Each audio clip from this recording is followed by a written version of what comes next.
Welcome sa Dries TV. Kung interesado ka sa ganitong news, huwag kalimutang isubscribe ang ating YouTube channel. Maraming salamat! Welcome back again sa ating YouTube channel mga kakimpaw, and sa update natin ito, ang pag-uusapan natin ay tungkol sa mga importanteng kaganapan kina Kim and syempre kay Paula Avellino. So ang pag-uusapan natin mga kakimpaw ay ang tungkol po sa tatlong malalaking news na sumambulat ngayon sa mundo po ng social media dahilan para po magdiwang ang nasyon. So ano yung tatlong big news na yan? Mamaya pag-uusapan at tatalakayin po natin yan. Pero bago po ang lahat, maraming salamat sa inyong patuloy na pagsuporta at pagsubaybay sa mga daily update natin. Kaya naman bilang pasasalamat, narito po ang isang napili kong komento patungkol ito sa naging previous update. Mula ito kay Ginang Hikap Iris Ann. Sabi niya dito, "Good DM Ders, basta happy ako sa kanila. Kahit anong mangyari sa mga basher naman, dyan pagpatuloy nyo lang, kayo talaga ang nakakatulong din naman kahit minsan masama ang mga ugali. Pero tingnan nyo, maraming natutulungan ang sinisiraan ninyo. Hay nako Dres, ba't kaya hindi pa sila magbago? Pasensya na ngayon lang ulit nanood ng vlog mo. Nanonood din naman ako sa TV nga lang. Ngayon lang ulit nag-comment. Kim Pao, forever." Maraming salamat po sa inyong komento. Ginang Annalyn Hiccup po ba? Tama po? Kasi nakita ko Hiccup yung pa-apelyedo po ninyo. So yes, tama kayo dyan. Nakakatulong din naman po ang mga bashers kay Kim and kay Paolo kasi patuloy po silang pinagpapala, 'di ba? Patuloy po na pinag-uusapan at binabaha po ng mga blessings. Ang bashers naman lagi po yung katuwang sa buhay artista or public figure. Talagang hindi na po mawawala ang mga bashers. Kaya masanay na po tayo mga kakimpaw na meron at meron talaga silang masasabi kay Kim and kay Paolo kahit gumagawa sila ng tama at mabuti, meron at meron silang mapupuna dyan kasi sila ay mga bashers, mga kritiko, mga kakimpaw. Pero syempre, andito tayo para ipagtanggol itong si Kim and si Paolo. So maraming salamat po sa inyong komento. Ginang Annalyn Hiccup, God bless po, and mabuhay kayo. So ito na nga pag-usapan na natin mga kakimpa, mga topic po na nakalap natin sa update na to. At unahin na nga nating pag-usapan ang ganap kay Chinita Princess ngayong araw po yan ng Webes. So kanina, as usual, present ulit si Chinita Princess. At napakaganda po ng kanyang OOTD. At litaw na litaw nga po dyan mga kakimpaw ang mga print ng rose na red and color blue mga kakimpaw. Sobrang ganda talaga ni Chinita Princess. Hindi siya mukhang 36. Mukha lang siyang 18 to 20 mga kakimpaw dahil sa younger looking nga po ni Chinita Princess. Pero ang GMA kumakamatanda ha kay Chinita Princess. Hindi naman halatang matanda si Kim Chu.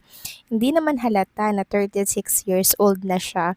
Kundi siya ay mukhang teens mga kakimpaw. Yan po talaga yung reality. At pag talaga batang 80s and 90s, talaga naman pong young looking.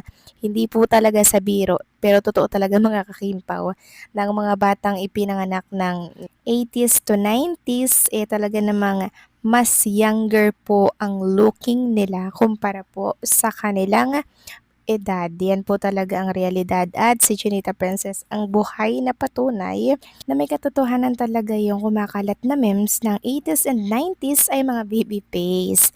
Samantalang next topic naman mga kakimpaw, pag-usapan naman natin ang tungkol dito sa tatlong malalaking news na talaga naman ay sumambulat sa mundo po ng social media. So unahin natin mga kakimpaw, yung una na kung saan talaga namang until now pinag-uusapan pa rin na walang iba kundi po ang tungkol sa Pansit Canton, sikat na brand na kung saan ay kinuha or kukunin si Kim and Paula Villino bilang brand endorser or brand ambassador. Sabi nga dito sa isang Kim Pao page, excited na ako sa Pansit Canton. Pansit Canton is love na ba? Ay, kakilig naman. Kailan kaya yon? So, kailan kaya ilalabas nga naman mga kakimpaw yung TV commercial ni Kim and ni Paolo Avellino na siyang ikakatuwa po talaga ng lahat. Laman ito ngayon ng lahat ng social media platform mga kakimpaw at inaantay nga po nila ang kumpirmasyon mula mismo sa pamunuan ng Pansit Canton. At ang pangalawa po mga kakimpaw na news na talagang pinag-uusapan din ngayon ay tungkol po sa Kopino. So kailan daw po magsisimula ang shooting ng Kopino sa South Korea? Lilipad na raw ba si Kim and si Paolo ngayong June or ngayong July? So possible na ngayong July mga kakimpaw.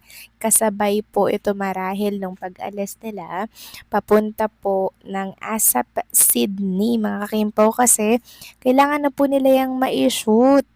Kasi nga po by November, ipapanood na po yan sa Prime Video.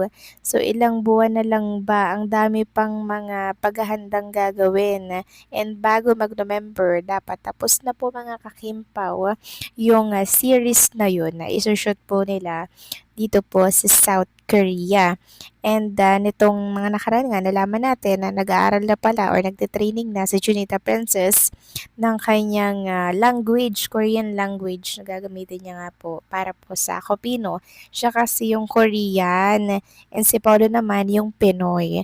Kaya hindi na po kailangan mag-aral pa ni Paolo ng ibang lengguwahe kasi nga siya po ay Pinoy dito mga kakimpaw. Siguro may konting aral lang na kung saan ay matututunan kunwari ni Paolo Abilino since magkakaroon siya ng jowa na Koreana which is si Chinita Princess. Samantalang another good news mga kakimpaw na talaga naman pong pinagkakaguluhan ngayon sa mundo ng social media ay walang iba kundi po ang pagtulong ni Chinita Princess sa mga biktima po ng earthquake or lindol dito po sa Jensan. Grabe, sobrang dami pong humanga and talaga namang napabilib lalo ni Chinita Princess. Kasi sa kabila po ng pambatikos sa kanya sa mundo ng social media, abay, nagawa niya pa pong tumulong mga kakimpaw sa mga taga Jensan sa pamamagitan po yan ng kanyang kaibigan na si Melay Cantiveros mga kakimpaw. Grabe no, nakakaiyak talaga si Chinita Princess. Yung pagtulong niya talagang bukas sa kanyang kalooban yung pagbibigay ng tulong.